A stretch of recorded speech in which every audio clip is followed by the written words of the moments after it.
નમસ્તે વિદ્યાર્થીની બહેનો, ધોરણ 5 વિષય પર્યાવરણ આસપાસ, પાઠ 16 સ્વચ્છતા આપણું કામ. પાઠ 16માં આગળ જોઈએ. ચર્ચા કરો. પ્રશ્ન પૂછ્યો છે, લોકોને કેવા પ્રકારની નોકરી કે કામ કરવું ગમે છે? કેમ?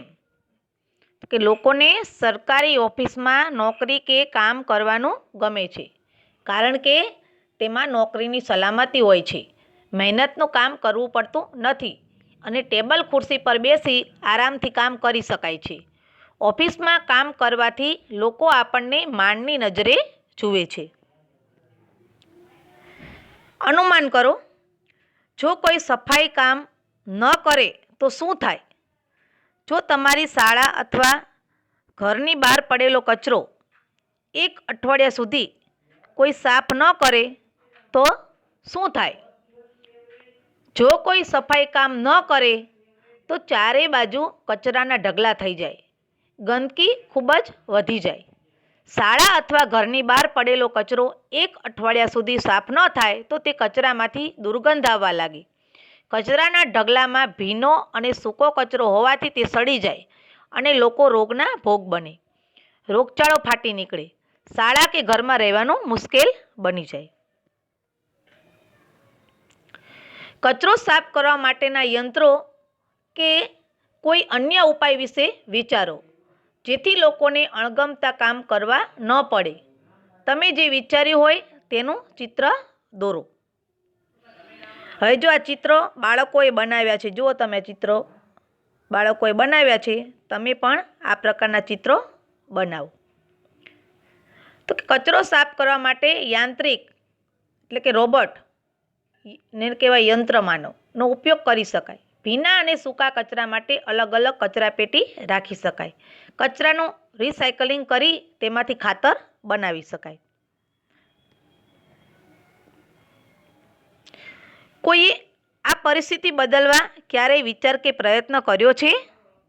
હા, ઘણા બધા લોકોએ આ દિશામાં પ્રયાસ કર્યો છે. આજે પણ ઘણા લોકો આ દિશામાં પ્રયત્નો કરી રહ્યા છે, પરંતુ તેને બદલવું એટલું સરળ નથી. મહાત્મા ગાંધી એક એવા માણસ હતા જેમણે સ્વચ્છતા અને સફાઈ બાબતે ખૂબ પ્રયત્નો કર્યા હતા. મહાદેવભાઈ દેસાઈ ગાંધીજીના મિત્ર હતા. મહાદેવભાઈના દીકરા નારાયણભાઈ નાના હતા ત્યારથી ગાંધીજી સાથે રહેતા હતા. તેમના પુસ્તકમાંથી લીધેલી ઘટના વાંચો. તે દિવસો યાદ કરે છે જ્યારે નારાયણ એટલે કે બાબલો 11 વર્ષનો હતો. તે ગાંધીજીના સાબરમતી આશ્રમમાં રહેતો હતો. આશ્રમમાં રહેતી દરેક વ્યક્તિને જુદા જુદા પ્રકારના કામ કરવા પડતા. તેમાંનું એક કામ હતું મહેમાનોને શૌચાલય કેવી રીતે સાફ કરવું તે શીખવવું. તે દિવસમાં શૌચાલય અત્યારના જેવા ન હતા. તે સમયે બેઠક નીચે બાસ્કેટ એટલે કે ડબ્બા જેવું મૂકવામાં આવતું. સંડાસ ગયા પછી તે બાસ્કેટ જાતે ઉપાડીને ખાળ કૂવા પાસે ખાલી કરવું પડતું. સામાન્ય રીતે આ કામ એક જ જાતિના લોકો કરતા, પરંતુ ગાંધીજીના આશ્રમમાં દરેક જણે જાતે બાસ્કેટ ઊંચકીને ખાળ કૂવા સુધી લઈ જઈ ત્યાં ખાલી કરવું પડતું. તે મહેમાન હોય કે આશ્રમમાં રહેતી વ્યક્તિ, દરેકને આ કામ ફરજિયાત જાતે કરવું પડતું. નારાયણભાઈને યાદ છે કે કેટલાક લોકો આ કામ ન કરવું પડે માટે બહાના બનાવતા. કેટલાક તો આ કામના ડરથી આશ્રમ છોડીને જતા રહેતા. એકવાર ગાંધીજી મહારાષ્ટ્રના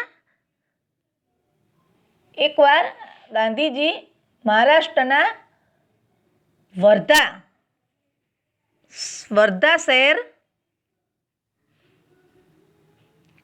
પાસેના એક ગામમાં રહેવા ગયા.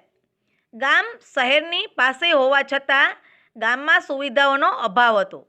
ગાંધીજી, મહાદેવભાઈ અને તેમના સાથીઓ ગામના શૌચાલયની સફાઈનું કામ કરવા લાગ્યા. થોડા મહિના વીતી ગયા.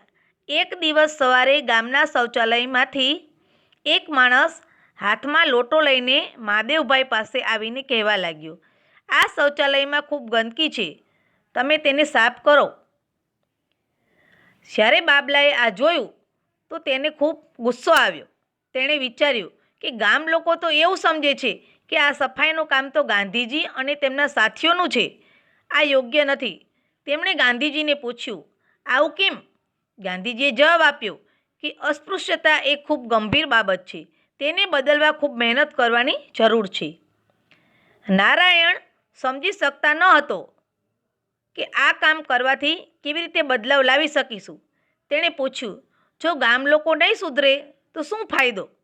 તેમના કામ બીજા પાસે કરાવવાની તેમને તો આદત પડી ગઈ છે. ત્યારે ગાંધીજીએ કહ્યું, કેમ? શું તું એ નથી વિચારતો કે લોકો સફાઈ કરે છે ત્યારે તેમને પણ ફાયદો થાય છે, તેઓને બોધપાઠ શીખવા મળે છે. કોઈ કામ શીખવું એ કલા છે, સફાઈનું કામ પણ એક કલા છે. નાનો નારાયણ માનવા તૈયાર ન હતો. તેણે ફરી દલીલ કરી, જે લોકો જગ્યા ગંદી કરે અને સાફ સફાઈ ન કરે તેઓને બોધપાઠ ભણાવવો જ જોઈએ.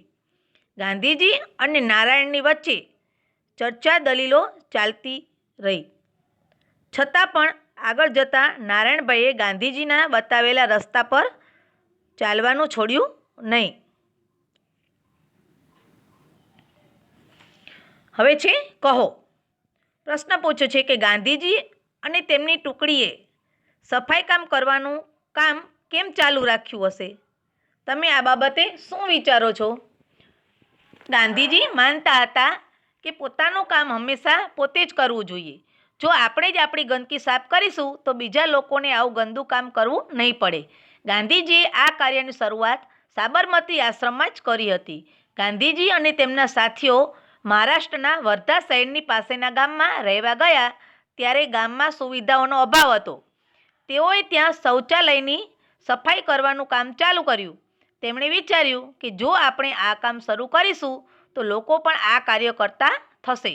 આને લીધે લોકોમાં બદલાવ આવશે અને આ ગંદુ કામ એક જ જાતિના લોકોનું છે એવો વિચાર મનમાંથી નીકળી જશે. આ રીતે જ અસ્પૃશ્યતા દૂર થશે. આમ ગાંધીજી અને તેમના સાથીઓએ સફાઈ કામ કરવાનું ચાલુ રાખ્યું. બીજો પ્રશ્ન છે કે તમે તમારા વિસ્તારમાં એવા લોકોને જાણો છો જે બીજાની મુશ્કેલીઓને હલ કરવામાં મદદ કરતા હોય? શોધો. તો કે હા, અમારા મહોલ્લામાં એક વ્યક્તિ છે જે સરતાન કાકા. કોઈ પણ માણસની મુશ્કેલીમાં તેઓ સૌથી પહેલાં દોડી જઈને મદદરૂપ થાય છે.